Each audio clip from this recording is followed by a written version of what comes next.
Shalom, selamat malam Bapak Ibu Saudara yang terkasih di dalam Tuhan.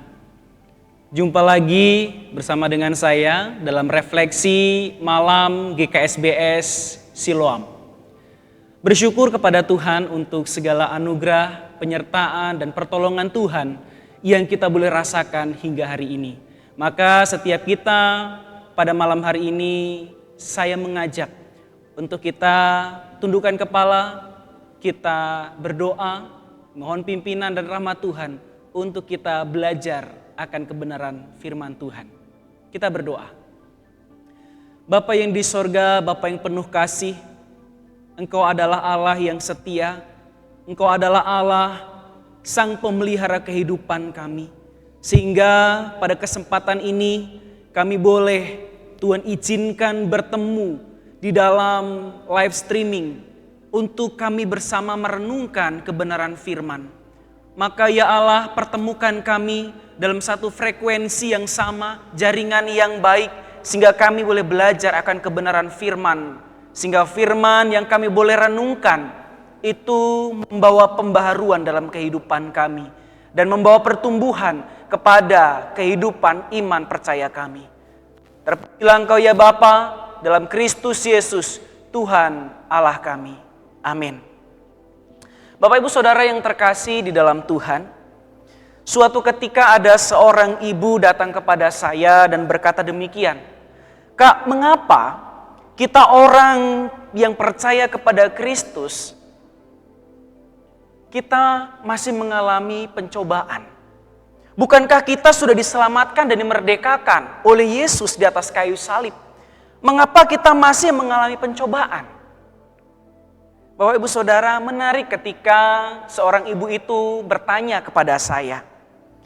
Maka malam hari ini Bapak Ibu Saudara, saya mengajak setiap kita untuk membaca dan merenungkan satu bagian firman Tuhan di dalam Injil Lukas pasal yang keempat, ayat yang pertama hingga ayat yang ke-14.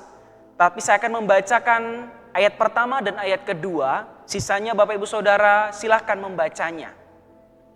Ayat yang pertama, Yesus yang penuh dengan Roh Kudus kembali dari sungai Yordan, lalu dibawa oleh Roh Kudus ke padang gurun. Di situ ia tinggal 40 hari lamanya dan dicobai iblis. Selama di situ ia tidak makan apa-apa dan sesudah itu ia lapar. Bapak Ibu Saudara yang terkasih di dalam Tuhan, ketika ibu yang bertanya kepada saya tentang pencobaan, maka Bapak Ibu Saudara, saya mencoba untuk memberikan pemahaman, memberikan sebuah penjelasan terkait dengan pencobaan. Maka saya merenungkan akan hal itu dan saya mengajak kita semua juga merenungkannya pada saat ini. Kenapa Bapak Ibu Saudara? Karena tidak jarang dan mungkin bisa sering kita juga mempertanyakan itu. Kenapa saya sudah jadi orang Kristen masih ada yang namanya pencobaan, masih ada yang namanya pergumulan dalam hidup ini?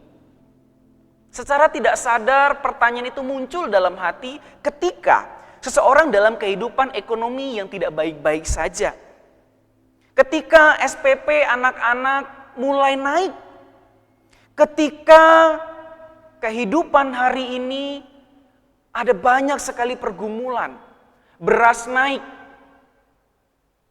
telur naik, segala macam bahan pokok naik Bapak Ibu Saudara.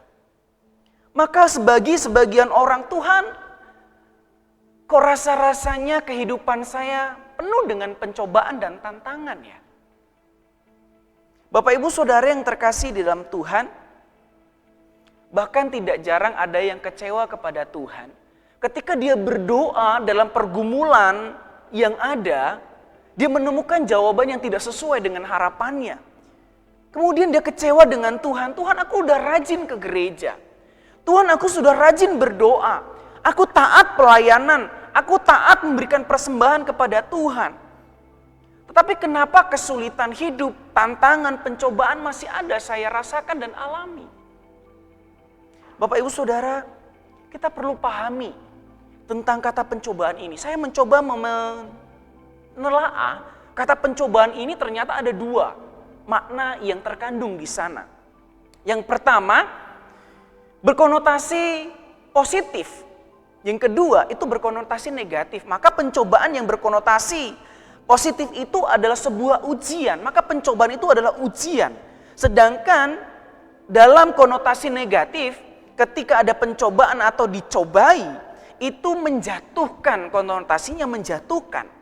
Maka pencobaan dalam pengertian negatif itu sesuatu yang membuat seseorang masuk dalam perangkap. Tetapi dalam konotasi positif di sana ada sebuah proses untuk menguji sesuatu sehingga bisa melihat kualitas kehidupan atau dalam kehidupan imannya berkualitas atau tidak.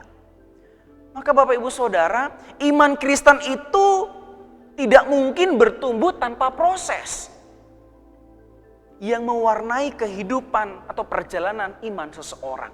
Maka iman itu adalah proses dalam sebuah pertumbuhan yang baik. Maka iman kita berkualitas atau tidak tinggal tergantung prosesnya di dalam sebuah ujian atau tantangan kehidupan. Bapak Ibu Saudara, setiap hari kita tidak terlepas dari sebuah pencobaan. Setiap kita punya potensi untuk jatuh dalam pencobaan. Maka Bapak Ibu Saudara, pertanyaannya, kita mau jatuh dalam pencobaan itu atau kita memilih untuk berjuang dalam pencobaan itu sehingga tidak jatuh dalam pencobaan itu? Itu pilihan kita. Maka Bapak Ibu Saudara yang terkasih di dalam Tuhan, setiap kita bisa menang dalam pencobaan ketika kita mau berpegang pada firman kebenaran dan dipimpin oleh roh kebenaran. Maka kita akan menang dari pencobaan. Tetapi apakah kita memilih untuk berjuang dalam pencobaan itu? Atau kita memilih untuk jatuh pada pencobaan itu?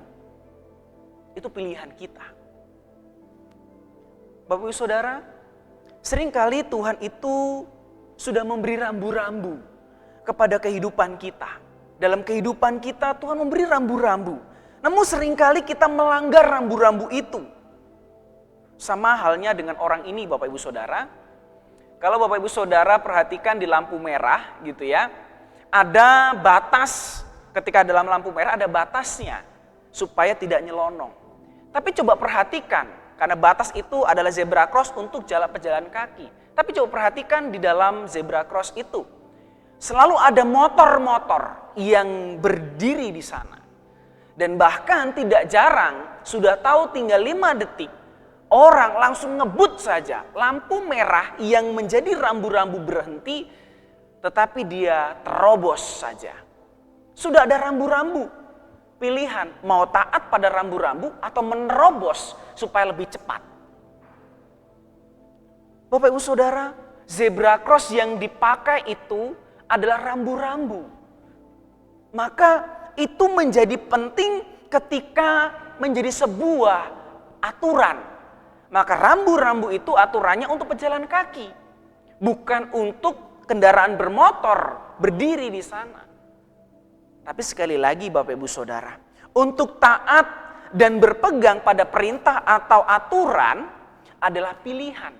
Tinggal kita tergantung mau memilih untuk taat pada aturan atau rambu-rambu yang ada, atau kita memilih untuk menerobos atau menabrak aturan atau rambu-rambu yang sudah diberikan. Dalam kehidupan kita juga demikian. Tuhan seringkali sudah memberi rambu-rambu kepada kita. Jangan, itu dosa. Kalau kamu lakukan ini, kamu akan terjadi demikian. Sudah ada rambu-rambu yang Tuhan berikan.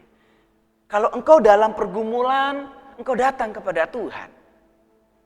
Ketika engkau di dalam kesulitan, datanglah kepadaku. Maka firman Tuhan katakan apa? Yang letih, lesu, dan berbeban berat, datanglah kepadaku.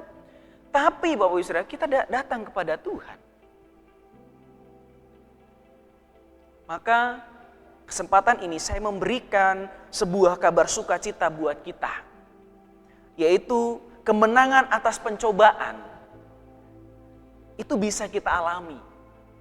Kita berpegang pada firman kebenaran, maka kita akan mampu melalui pencobaan atau tantangan kehidupan itu.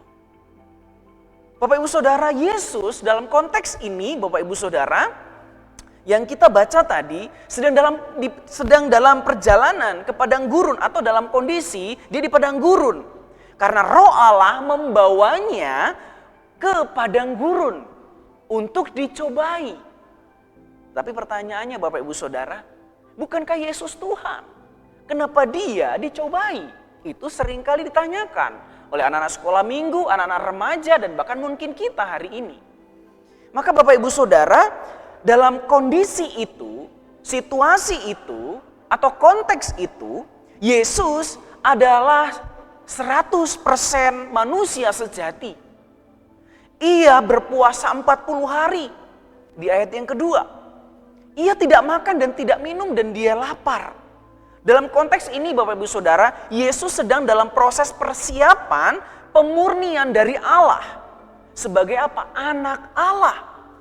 Ketika Yesus belum masuk dalam pelayanan, Yesus masuk dalam proses yang dimana proses itu harus dijalani. Sebagai apa? Bukti bahwa dia adalah manusia sejati. Walaupun sisi lain dia adalah Tuhan sejati, Allah sejati.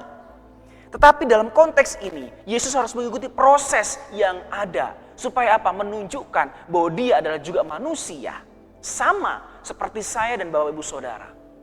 Bapak Ibu Saudara, ketika Yesus dalam proses itu, dalam kemanusiaannya, Yesus bisa saja jatuh dalam pencobaan. Betul ya? Tapi dalam kenyataannya Yesus menang atas pencobaan itu. Apa kuncinya? Yesus manusia, sama seperti saya dan Bapak Ibu Saudara. Tapi Yesus tidak jatuh dalam pencobaan dan dia tidak berdosa. Itu pilihan. Oh, ada yang mengatakan, oh dia adalah Tuhan, maka dia tidak jatuh dalam pencobaan. Jangan salah. Dia adalah manusia sejati yang dalam kondisi dia lapar. Dia punya kuasa. Mari kita perhatikan kenapa Yesus dia itu tidak jatuh dalam pencobaan.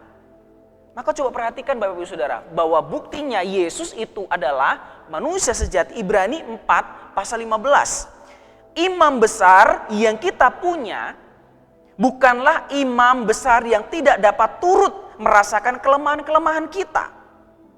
Sebaliknya sama seperti kita, ia telah dicobai.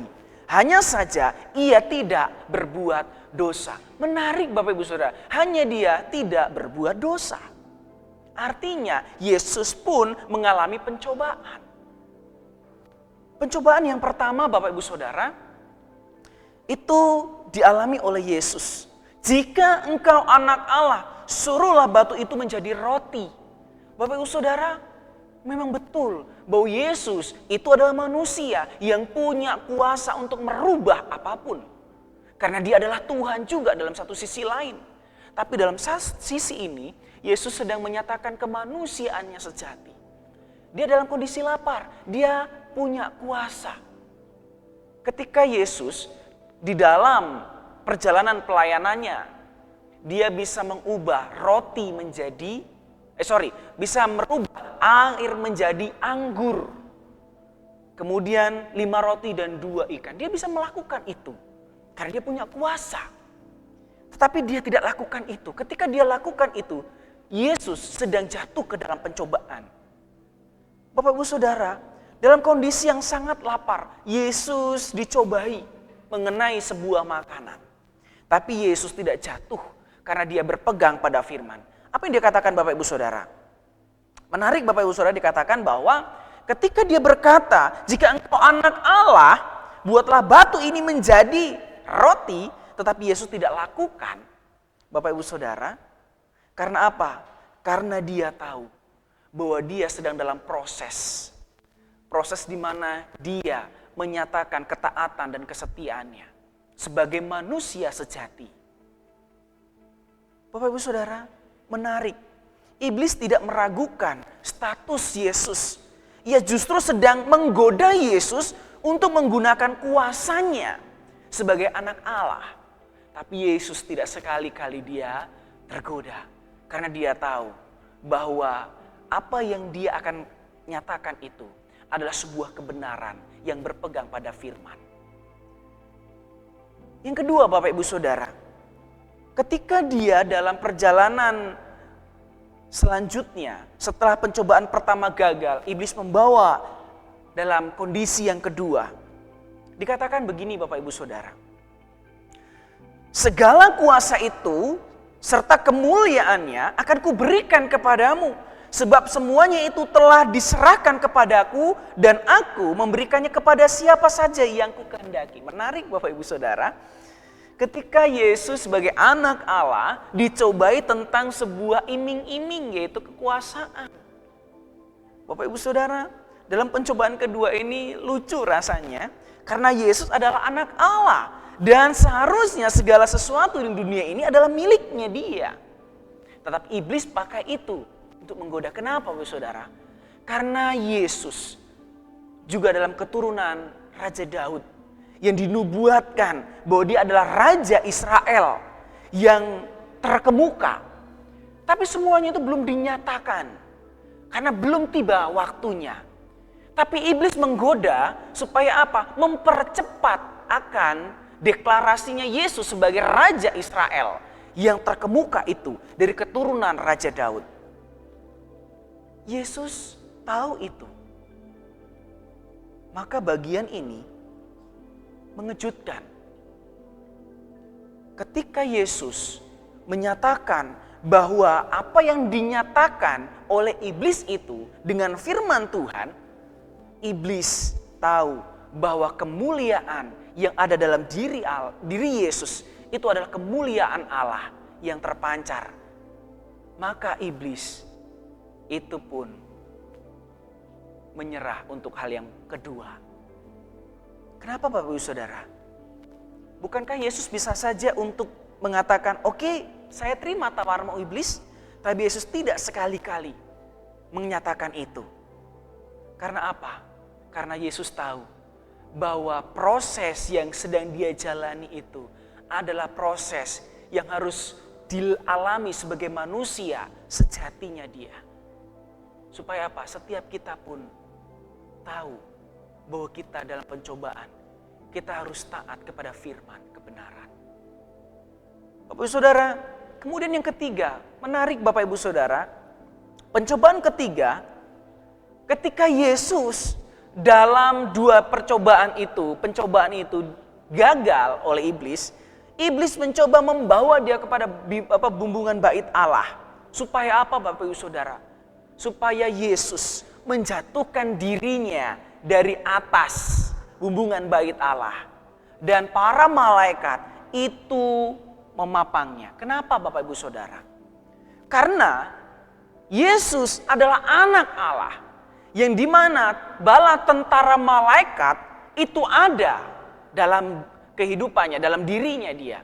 Yang mengikutinya. Karena dia adalah anak Allah. Maka bagian ini iblis mau mencobai dia. Untuk apa? Menjatuhkan. Supaya Yesus meragukan akan apa? Akan firman.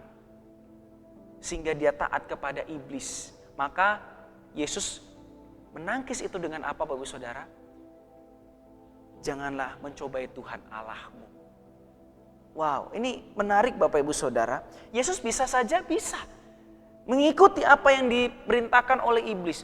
Bukankah yang pertama tentang makanan, orang bisa tergoda dan jatuh pada kehidupan ekonomi, makanan, kemudian tahta. Bukankah orang juga sering kali jatuh pada tawaran ini? Yang ketiga, dalam apa? Dalam kehidupan yang tidak biasa. Sebagai apa? Sebagai anak Allah. Bapak Saudara, ketika dalam konteks ini, Yesus mungkin bisa saja, bukan mungkin, bisa saja jatuh dalam pencobaan itu. Karena dia sebagai manusia sejati. Tapi Yesus tidak memilih untuk apa? Mengikuti yang dinyatakan oleh iblis. Tapi dia tetap memegang pada firman kebenaran. Dan roh yang memimpin dia adalah roh kebenaran, yaitu roh Allah, roh kudus. Maka dia tidak sekali-kali jatuh dalam pencobaan itu. Bapak Ibu Saudara, Yesus menangis. Semua serangan iblis, dia tidak tergoda sedikit pun atas iming-iming atau tawaran yang ditawarkan oleh iblis. Mengapa? Karena Yesus berpegang pada firman. Kenapa Yesus menangkis itu semua? Karena dia tahu prioritasnya, yaitu apa? Taat kepada Allah Bapanya. Bapak Ibu Saudara, 3 hal yang dinyatakan oleh iblis, Yesus bisa tangkis. Ada tertulis, manusia hidup bukan dari roti saja. Ada tertulis, engkau harus menyembah Tuhan Allahmu. Ada firman, jangan engkau mencobai Tuhan Allahmu. 3 hal ini sungguh membuat Yesus menang atas pencobaan karena dia berpegang pada firman. Bapak Ibu Saudara, Yesus menunjukkan, Bapak Ibu Saudara, apa? Yesus mau menunjukkan bahwa firman Allah itu berkuasa untuk mengalahkan iblis. Dan firman Allah itu adalah senjata paling ampuh untuk melawan serangan kuasa si jahat. Bapak Ibu Saudara, mari berpegang pada firman. Ketika hari ini kita dalam kondisi yang tidak baik-baik saja, kita sedang dalam pencobaan atau ujian dalam konotasi positifnya. Ujian apa? Ekonomi. Ujian apa? Sakit yang berkepanjangan, tidak kunjung-kunjung sembuh. Kemudian apa lagi? Dalam kehidupan kita, iman kita. Bapak Saudara, banyak sekali cobaan dan tantangan itu. Mari berpegang pada firman. Maka ketika kita berpegang kepada firman, Bapak Ibu Saudara, percayalah bahwa ketika kita berpegang pada firman, kemenangan atas pencobaan itu akan kita dapatkan. Maka kita akan mampu untuk terus berjuang dalam kehidupan sebagai anak-anak Tuhan. Bapak Ibu Saudara, ketika kita dalam pencobaan, firman apa yang kita ingat? Adakah kita mengingat firman ketika kita dalam pencobaan atau dalam pergumulan?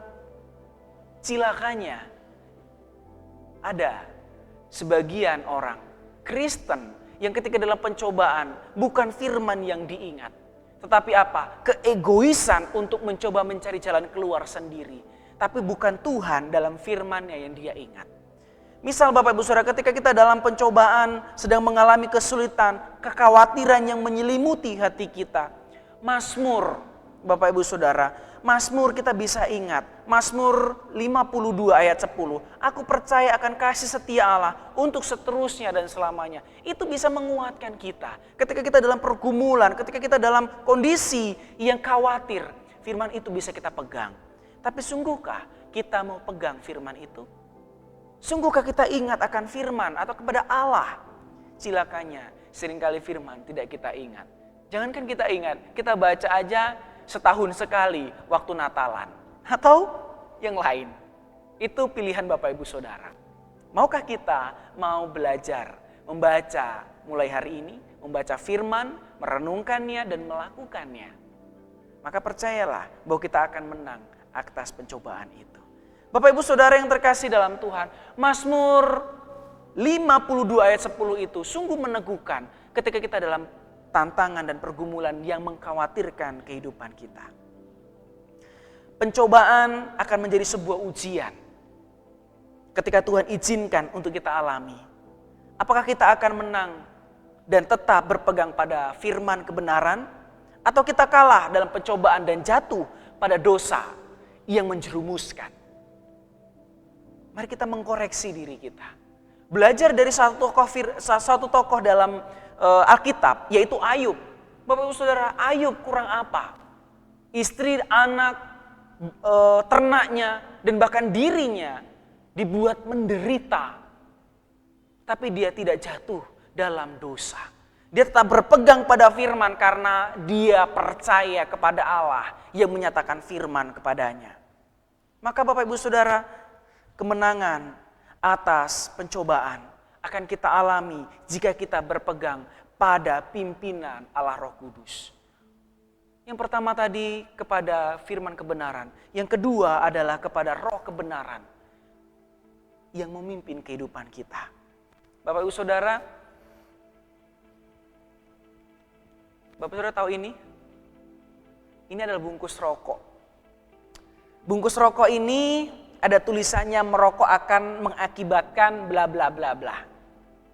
Tapi itu semua tidak pernah dihiraukan oleh mereka yang merokok, bukan? Dan mengkonsumsinya. Mari kita jujur deh dalam hati. Ketika orang yang mengkonsumsi rokok, memperhatikan itu dengan seksama dan tertegun atau tidak? Tentu tidak. Karena apa?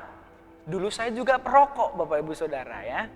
Saya juga perokok. Selalu alasan yang saya berikan apa? Saya mati tidak karena rokok. Karena banyak orang mati bukan karena rokok. Betul ya? Itu alasan saya dulu Bapak Ibu Saudara. Nggak tahu alasan Bapak Ibu Saudara. Tetapi itu alasannya. Tapi tahukah Bapak Ibu Saudara, peringatan itu bukan hanya tertulis. Bahkan gambar di dalam rokok itu jelas banget. Bapak Ibu Saudara, Allah sering berbicara lewat firman yang biasa kita dengar. Tapi terkadang kebenaran itu tertutupi dengan keinginan daging kita. Maka firman yang sering kita dengar itu hanya selintas lalu saja. Tidak mengubahkan kehidupan kita. Sungguhkah firman itu mengubahkan? Mari kita tanya dalam diri kita. Karena firman yang Allah nyatakan itu sesungguhnya mengubahkan. Bukan justru malah kita tutupi dengan apa? Dengan keinginan daging kita. Bapak Ibu Saudara,